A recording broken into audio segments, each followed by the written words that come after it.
but let's sing Standing on the Promises. That's 598 if you need it. We'll just do the first verse and the chorus. 598, Standing on the Promises of God.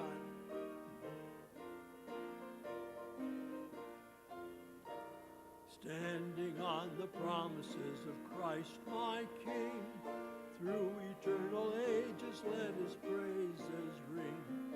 Glory in the highest I will shout and sing, standing on the promises of God.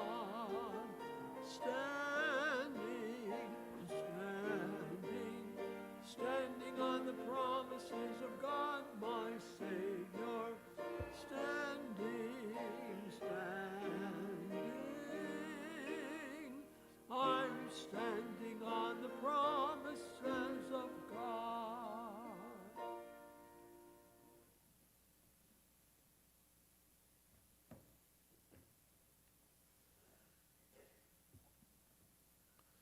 All right, good morning.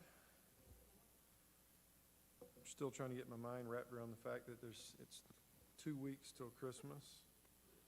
I'm sure some of you are all prepared and ready to go, but I'm still having a hard time wrapping my mind around that. Hello. Ooh.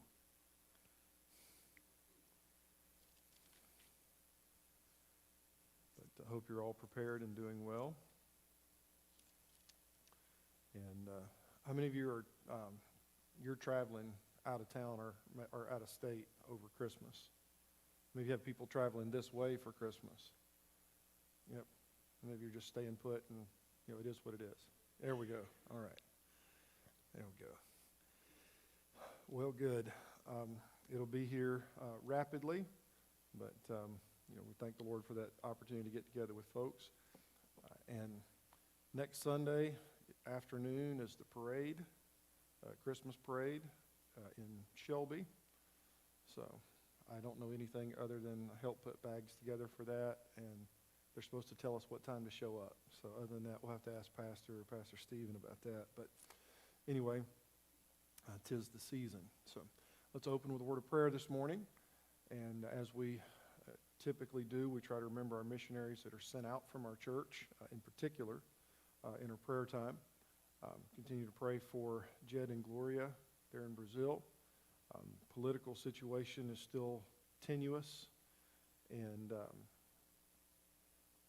on a half-joking, half-serious note, Brazil lost in the World Cup Friday, so probably not real happy at church today, the folks that do come, right? They're still mourning over that. And I believe it. If you didn't hear Brother Love, he said that's probably more serious to them than the politics. So, I understand how that goes sometimes, so I did not in any way try to give Jed a hard time about that. I did just say, hey, I was at work, I got home, I checked the score, or what in the world happened? He didn't answer, so I didn't know that I expected him to, but that was my version of a sympathy card. So, but anyway, do pray for Jed and Gloria there. Gabe and Susan are here. Still, I believe there's more appointments that she has in January, but continue to pray for answers for them and for the ministry back in Pohnpei and all the things related to that, decisions to be made.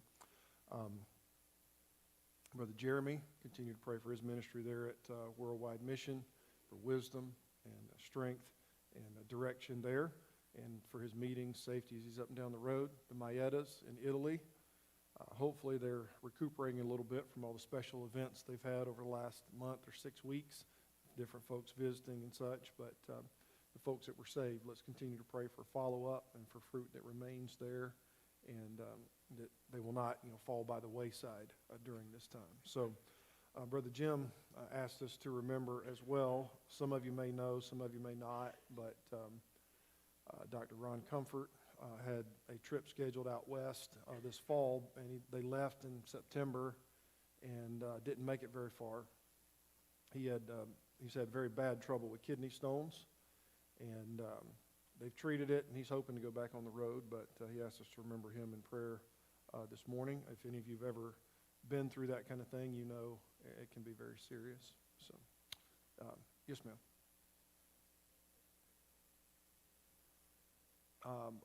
Each time I've asked Jed about that, he said everything's on track and doing well. So probably 2 weeks ago was the last time I asked how are mama and baby doing. But last I knew, everything was good there.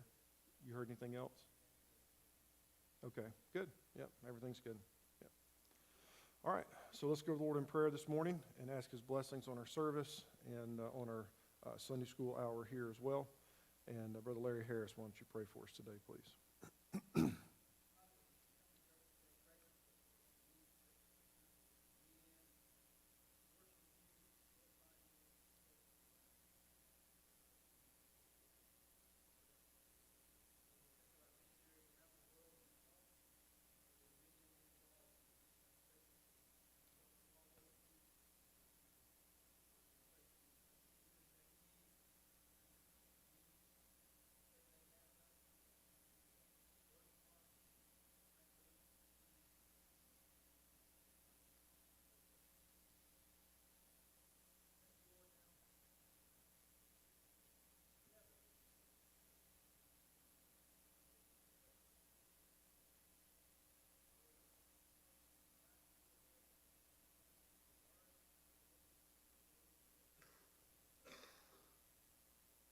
Amen.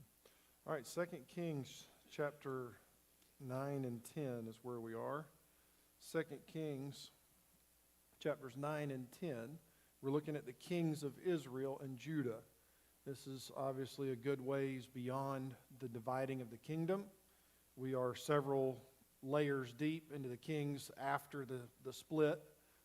Jehu, there were 4 main dynasties in the north. And Jehu and his line was one of those 4 main dynasties. One of them was Omri, who was the father of Ahab, not Onri, like we'd say in the South, but Omri. And then Jehu, his line was another one of the main dynasties there out in the north after the dividing of the kingdom.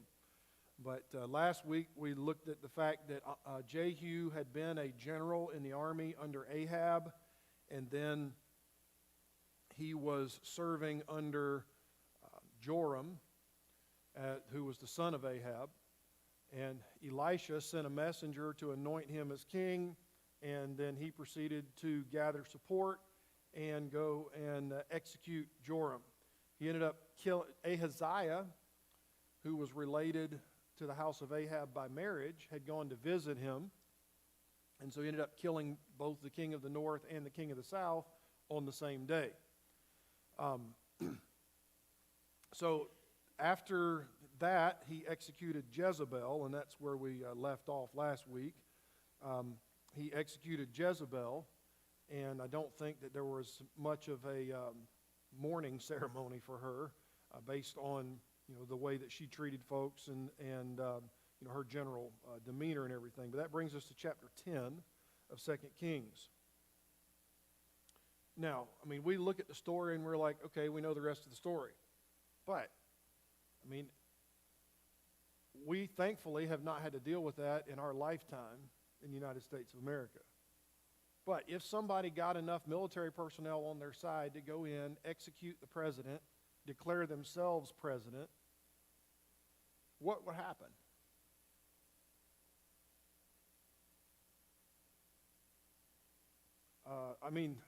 Would Congress have the fortitude to stand up to that? Not based on a lot of other things we've seen, So does the United States become a country under martial law?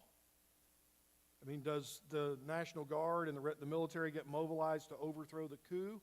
Who's in charge of the defense intelligence operations at that point? Which side does the CIA fall down on?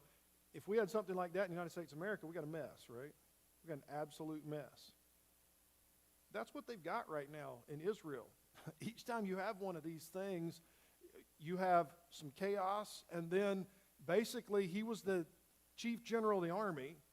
He killed the existing king, declared himself king, and you got 2 choices at this point. Either we fight him, or we just leave him alone for fear he's going to kill us. What other choices do you have?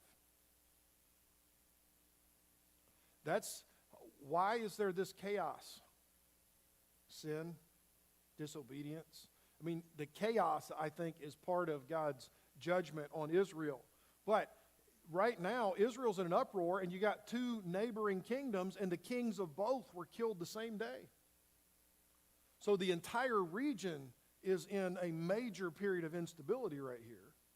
And, what in the world's going on? Well, the next move of Jehu was actually very savvy. Chapter 10, verse 1. Ahab had 70 sons in Samaria. That's, yeah. I mean, even if that includes grandsons, and I don't know that it necessarily does, but Ahab had 70 sons. Gideon, I believe, is one who had a similar number, a super high number like that. We lose the connection here. All right. Let's try this. Lose the connection here. All right. Let's try this again. Auditorium. But anyway, Ahab had 70 sons in Samaria.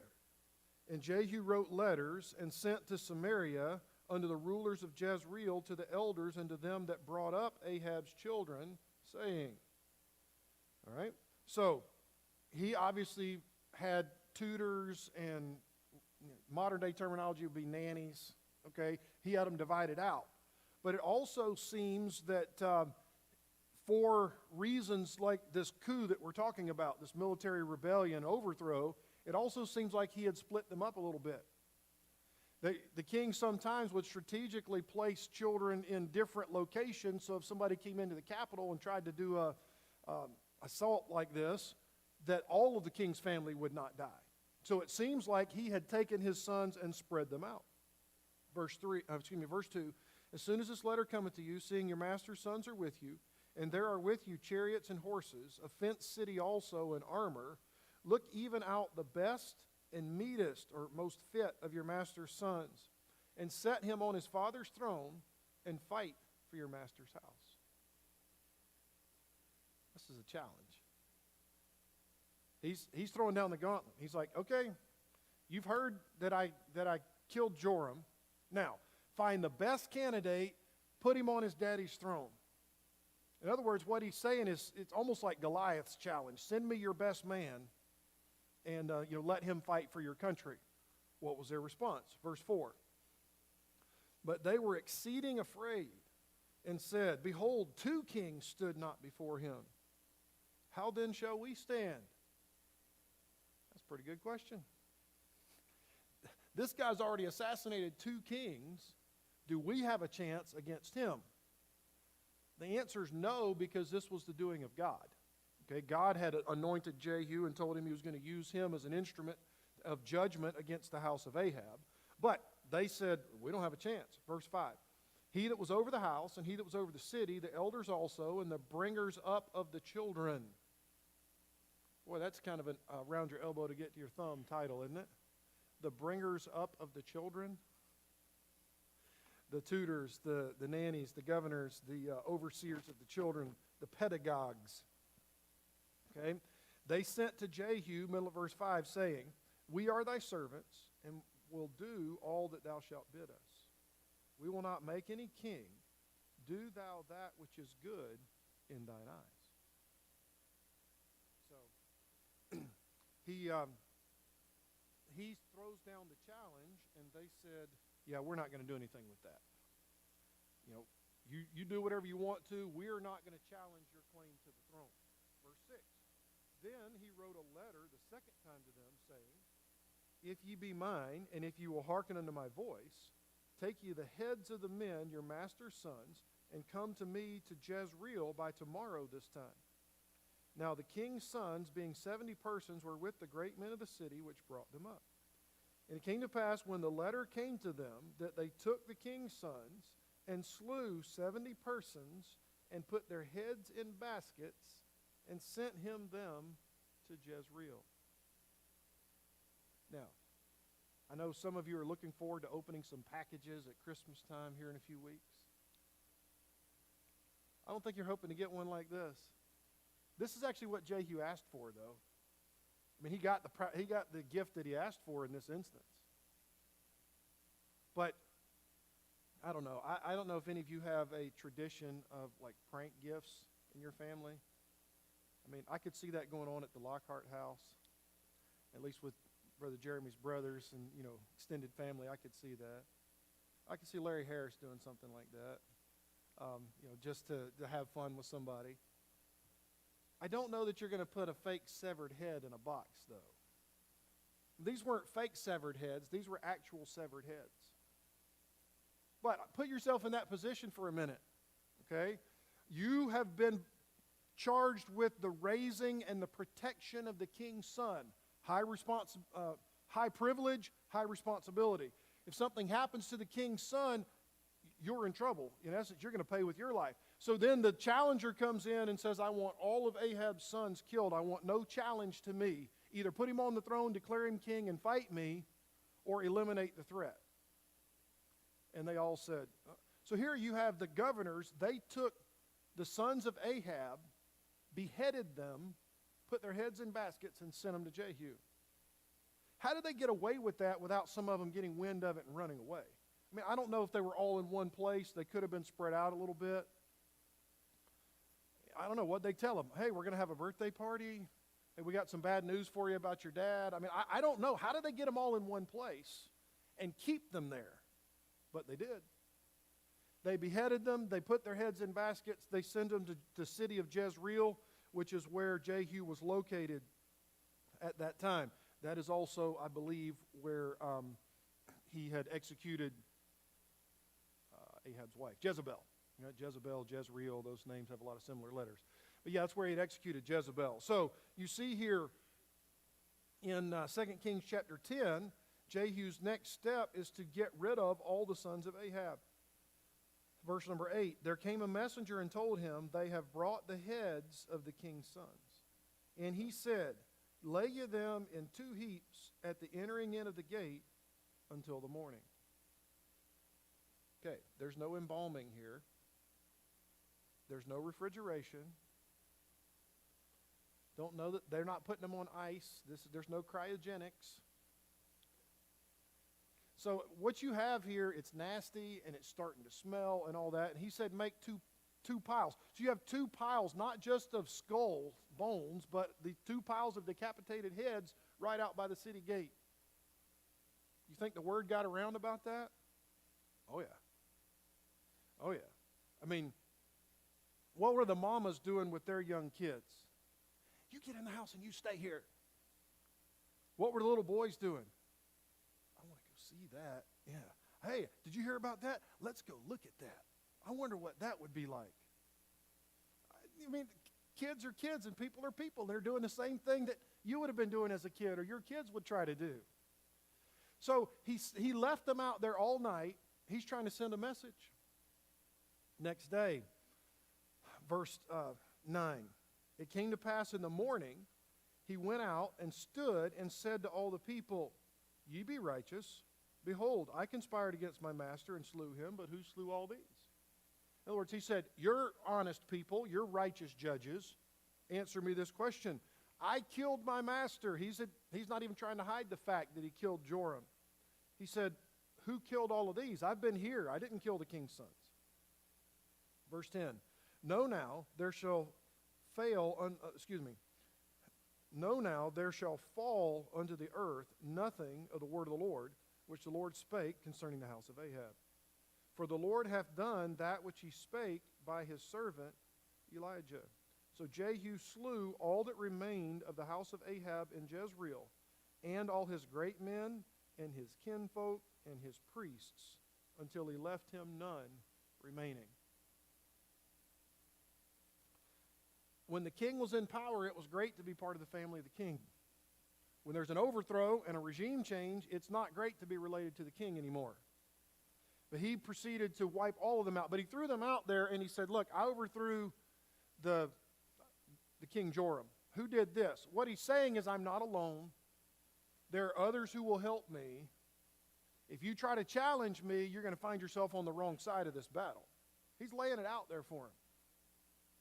Okay? But he also says, he framed it in spiritual terms. This is the fulfillment of the prophecy of Elijah. How long ago was that? I mean, how long did Joram reign? 12 years, if I'm remembering correctly. And so this, you're talking about something that was prophesied 12, 15, maybe 20 years prior. And it was now coming to pass. But he's also framing it in terms of, if you try to fight against me, you're fighting against God.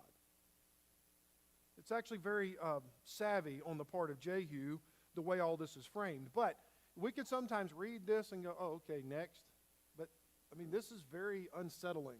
It's very bloody, very cruel, very common in this day, in this part of the world. But he not only killed the 70 sons of Ahab, he killed all of his kinfolk, all of his great men, so his princes, his advisors, those that were loyal to his regime. He got rid of all of them. Verse number 12, and he arose and departed and came to Samaria. And as he was at the shearing house in the way, Jehu met with the brethren of Ahaziah, king of Judah, and said, who are you? And they answered, we're the brethren of Ahaziah, and we go down to salute the children of the king and the children of the queen. Verse 14, he said, take them alive. And they took them alive, and they slew them at the pit of the shearing house, even 42 men. Neither left he any of them. So he not only executed the house of Ahab, he executed the house of Ahaziah. Ahaziah was the king of Judah. He was the king of the south. Here, these men identify themselves, we are the brethren of Ahaziah. We're related to King Ahaziah. So he killed them too.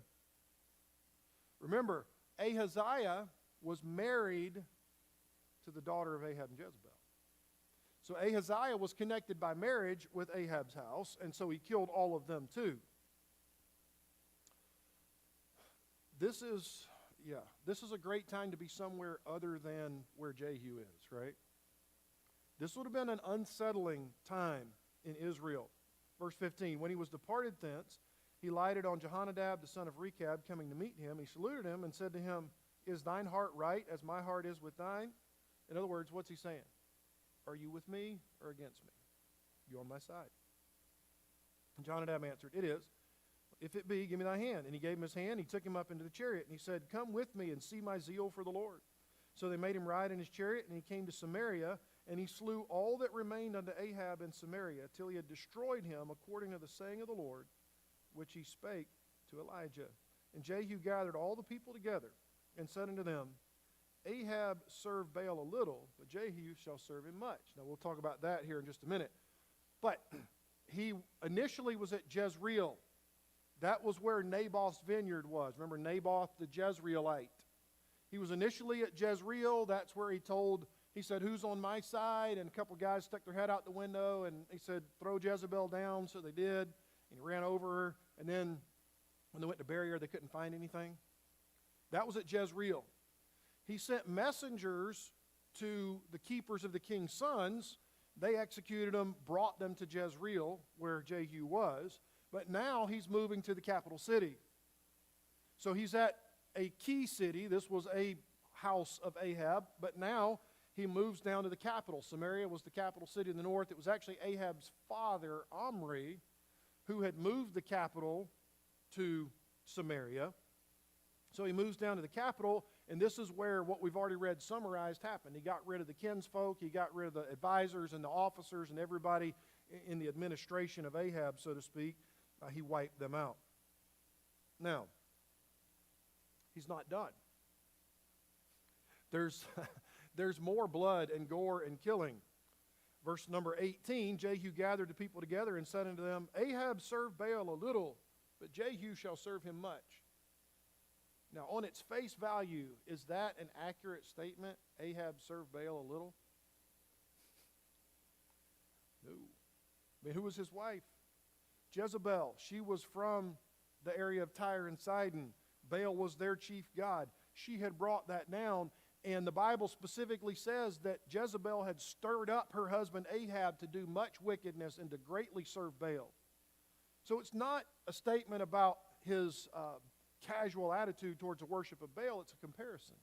He says, Ahab served Baal a little, but Jehu will serve him much. In other words, this is Baal country.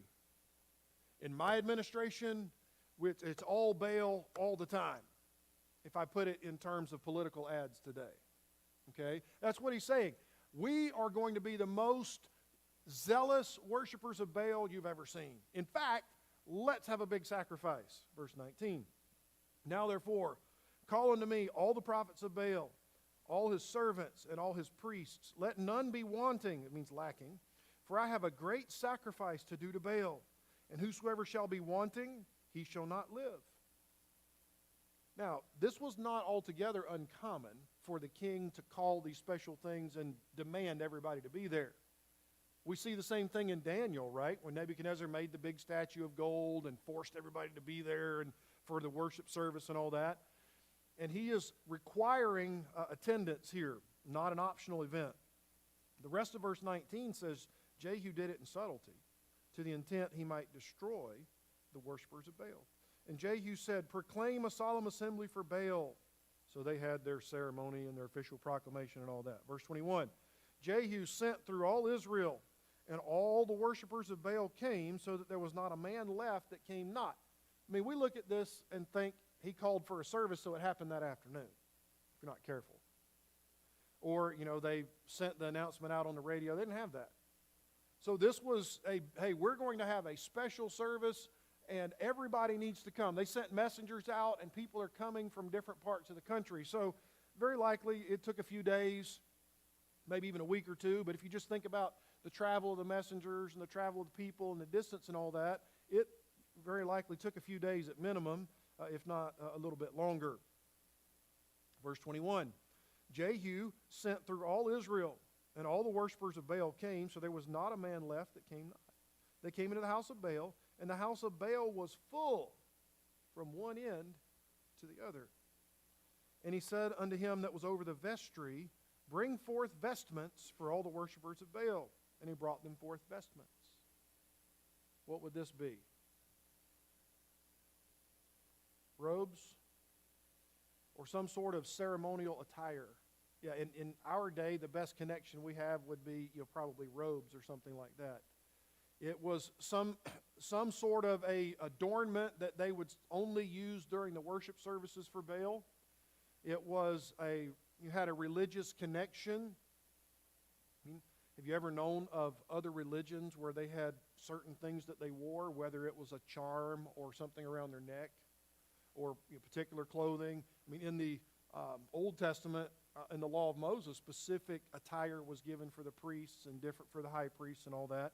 But here, he had them bring that out. So apparently this was a part of the Baal worship, where at times they would bring out these special garments for special events kind of thing. They don't know it yet, but what Jehu is doing is giving them all a uniform so he knows who's on which team. Okay? He's marking all the ones that are worshipers of Baal.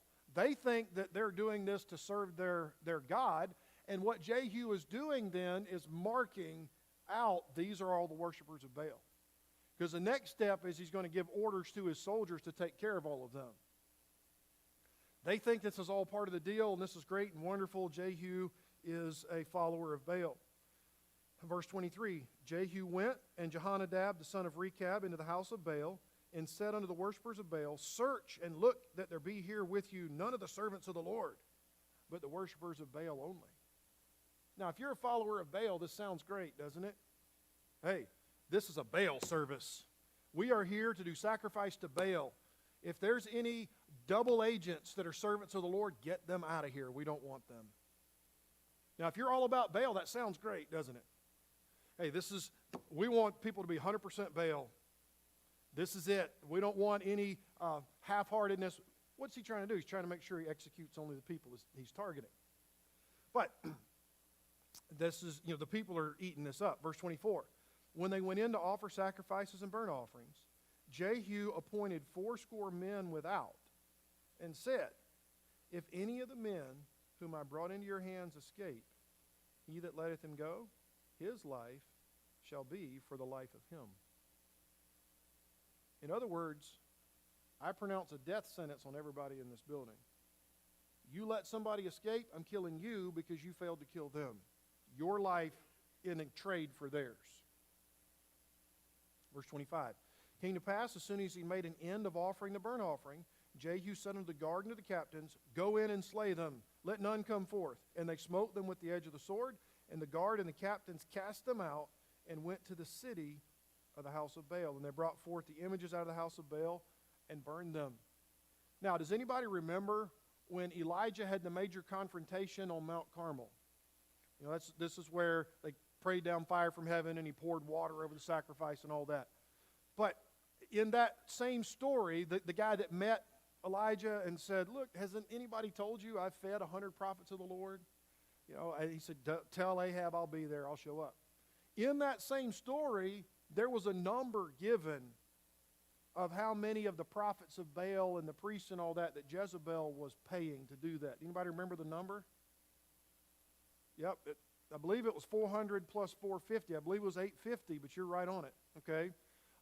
But Jezebel had over 800, and Elijah had killed all of them. Well, if they rebuilt that up, I just want you to think with me, to say that this was a few hundred people would not be an exaggeration.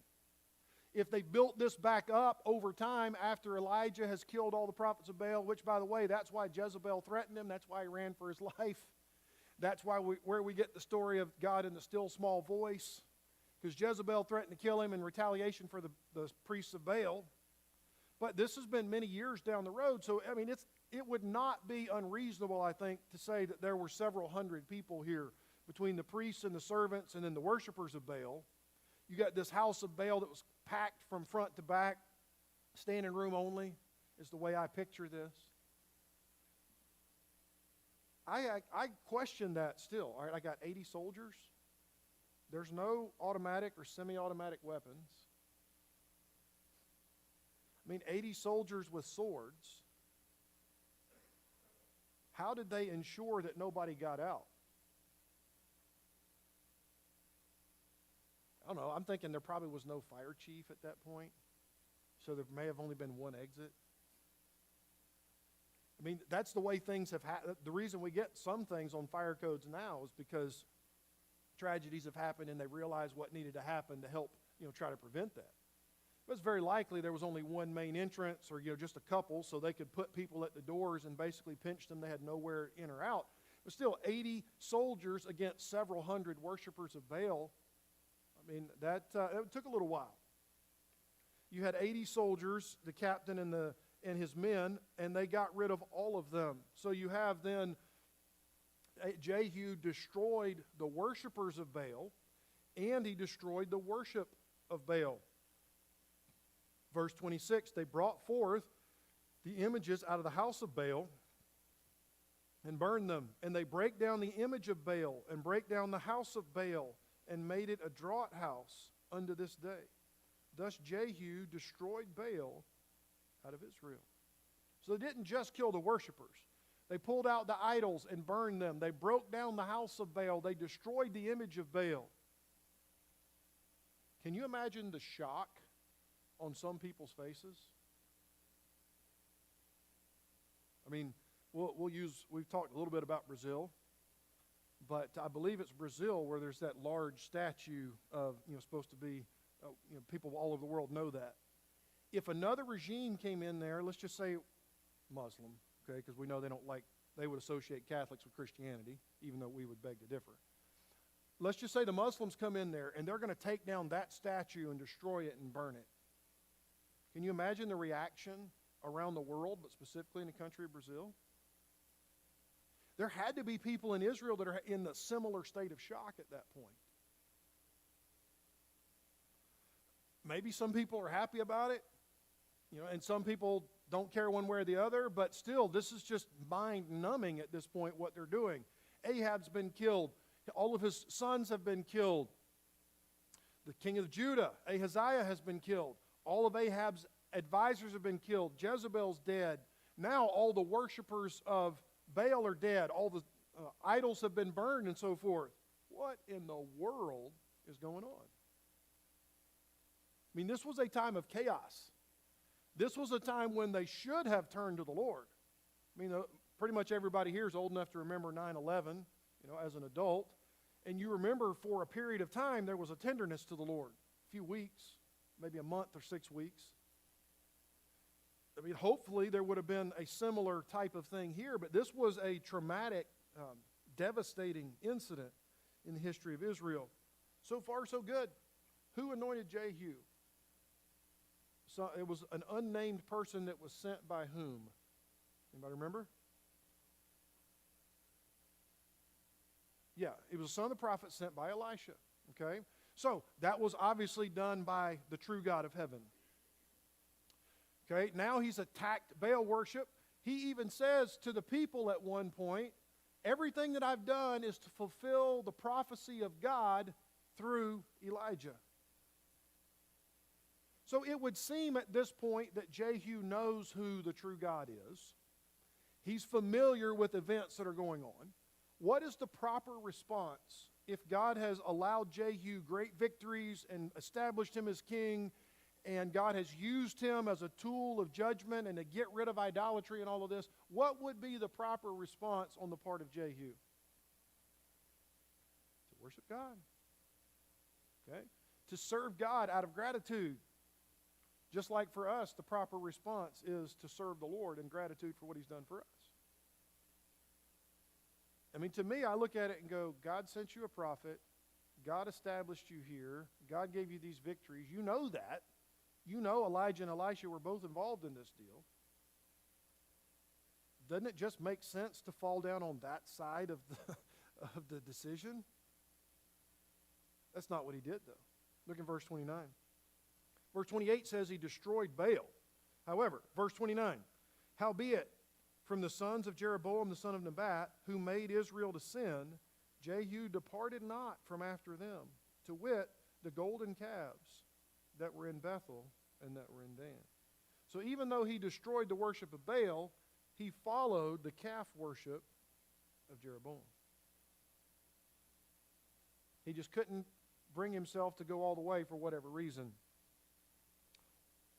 All of the kings of the north followed idolatry, whether it was Baal or whether it was the calf worship of Jeroboam. None of them went back to the worship of God. So you see in the rest of chapter 10 here, Jehu's blessing and judgment. Verse 30, the Lord said unto Jehu, because thou hast done well in executing that which is right in mine eyes, and hast done unto the house of Ahab according to all that was in mine heart, the children of the fourth generation shall sit on the throne of Israel. That makes Jehu the longest dynasty, I believe, in the north. Verse 31, but Jehu took no heed to walk in the law of the Lord God of Israel with all his heart. For he departed not from the sins of Jeroboam, which made Israel to sin. In those days the Lord began to cut Israel short, and Hazael smote him in all the coasts of Israel, from Jordan eastward, all the land of Gilead, Gad, Reuben, Manasseh, from Aror, which is by the river Arnon, even unto Gilead and Bashan.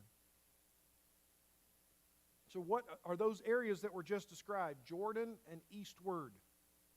When we look at the end of Deuteronomy and the beginning of the book of Joshua, which side was Israel on? If I got the Jordan River here, are they on the east or the west? They're on the east. They come across the Jordan River going east to west, and they come across going to the west, and they conquered the main part of the land. Okay, so the main part of Israel is on the west side of Jordan, between Jordan and Mediterranean. But if you remember there in Deuteronomy, there were a couple of tribes when they had some early victories, they said, we want this land. We don't want to go across Jordan.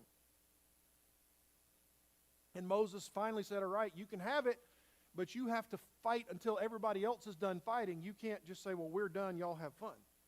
And they agreed to that, which also inexplicably to me means they left their wives, their children, their lands, and all of that behind, and it ended up being 5.5 years or more before they were released to go home. It doesn't make any sense to me, but they did it. But here you see, as God begins to cut Israel short, who were the first ones to lose their land? Those that were on the east side. This is Reuben, Gad, and the half-tribe of Manasseh. You go back to Deuteronomy and Joshua, those are the exact same groups that asked for the inheritance early. So in other words, they got what they wanted, but it wasn't really what was best for them. Psalms says it this way, God gave them their request, but sent leanness into their soul. So when Israel begins to go into captivity. Those on the east side of Jordan, the 2.5 tribes, were the very first ones to be conquered. They were among the first to go into idolatry as well. But as part of God's judgment with Jehu following the calves of Jeroboam, God begins to take territory away from them. Verse 34, the rest of the acts of Jehu and all that he did and his might are not written in the book of the Chronicles of the kings of Israel. Now that's not 1st and 2nd Chronicles in our Bible. There's like 2 or 3 verses that actually mention Jehu. 1st and 2nd Chronicles in our Bible focuses on David and his descendants. It only talks about others as necessary to talk about the house of David.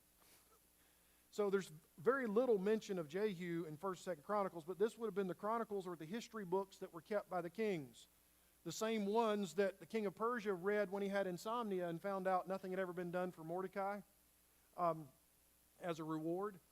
But we don't have much more than what we have here in 2 Kings regarding Jehu. Verse 35, Jehu slept with his fathers, and they buried him in Samaria, and Jehoahaz his son reigned in his stead. The time that Jehu reigned over Israel and Samaria was 28 years. And remember, God told him the 4th generation would sit on the throne as a result. But what happened? Ultimately, he turned away, and he didn't have God's blessing. So now, let's look at lessons from the life of Jehu. Applications. What are applications that we can make? Number 1, God uses imperfect vessels. I mean, I find some encouragement in that. As long as you don't take it and run with it like a kid would. Oh, okay, well, I don't have to do right because God will bless me anyway. That's not what I'm trying to say. But was Jehu a perfect man in every way? Not by a long shot. Did God use Jehu? Yes. God did use an imperfect vessel. God demands our best effort to be pleasing to Him. The more you know, the more He expects of you, but God uses imperfect vessels. Number 2, God's judgment schedule is undefeated. Ahab and Jezebel brought in the worship of Baal. And for a long time, it seemed like they were getting away with it. Did they escape God's judgment? No. Jezebel suffered a very cruel and ignominious death. All of their kids and grandkids were, at least on the Israel side of things, were all executed at the same time. It was very much a dishonor that was done to the house of Ahab. What's the corollary to that? Does God's judgment always go on the schedule we think it should? I mean, God's answers to prayers, God's judgment, a lot of the things that we want to see God do right now don't always operate on the schedule we think it ought to be. But God's judgment is undefeated. Understand, number 3, being used of God does not guarantee future blessings apart from obedience. Did God use Jehu? Yes. God used Jehu to destroy the house of Ahab. Does that mean, oh, well, I'm the servant of God? Or if I could use a modern day term that has been used well and used incorrectly, I'm the man of God. In certain contexts, that's a good thing. In other contexts, that term has been used incorrectly. But can you just say, well, I'm the man of God. I'm a child of God. So God will always bless me. He has to bless me because I belong to Him. Not without obedience. In other words, you can't just presume, well, God's used me, therefore I'm bulletproof, I'm invincible. No, you're not. Apostasy after obedience still brings judgment. Why am I calling apostasy? Well, that's when he followed the calves of Jeroboam. Apostasy is a turning away from that which is right. He had blessing for a while, and then God judged the house of Jehu because of his idolatry. Did they get away with it? Not forever. Anything you guys want to add to that? Other observations from the life of Jehu? John?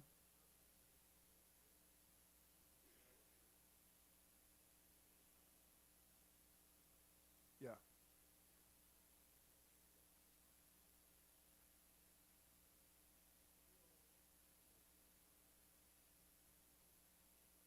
We want the blessing side of it for sure.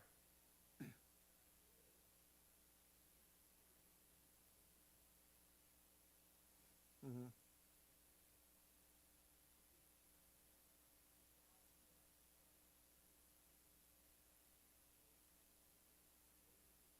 Mm-hmm.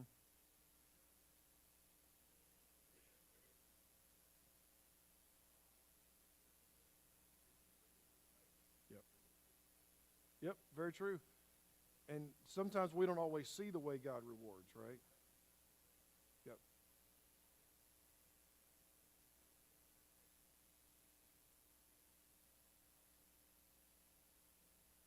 Mm-hmm. Both sides that are true. God judges, no matter who you are, and God blesses, even though your name doesn't always make it on the list. And like you said, Hebrews 11, there were others. All right. Well, there are probably more that we could do, but it's time for us to wrap up. Others will be coming in here in a moment. So let's close our Sunday school time with a word of prayer. Thank you, Lord, for today. Thank you for your word. Thank you for the encouragement that you do keep your promises and you do take care of things that are beyond our control. Help us, Lord, to learn from that and, Lord, to walk in a life of obedience until you take us home. We pray now.